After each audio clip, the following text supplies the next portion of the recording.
Alright, this video is going to be over page 88 of the lab manual. Let's see, page 88 of the lab manual. The very first thing listed on here is the occipital bone. Occipital bone. We're looking at an inferior view of the skull. So the first one we're identifying here is the occipital bone. Go. Next one we want to look at is the temporal bone. The temporal bone. Then we're going to look at the mastoid process. The mastoid process. Then we have the mandibular fossa. Mandibular fossa. Then we have the styloid process.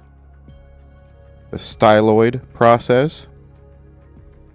Then we have the sphenoid bone, going all the way side to side. Sphenoid bone. Then we have the zygomatic bone and the zygomatic arch. Zygomatic bone. Next we have maxilla. The maxilla. Now we have the vomer. The vomer. Palatine bone. It's the palatine bone. Then we have the occipital condyle. Two of them on either side. Occipital condyle. Then we'll go back and look at the zygomatic arch. The zygomatic arch. Then we have a very interesting one, the Carotid Canal. It's actually a canal that goes through the bone, not through the skull, but through this bone here.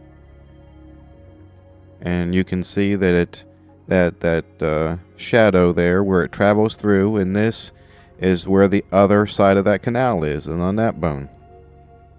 It's an interesting canal, the Carotid Canal. You have the Jugular Foramen on either side. Jugular Foramen.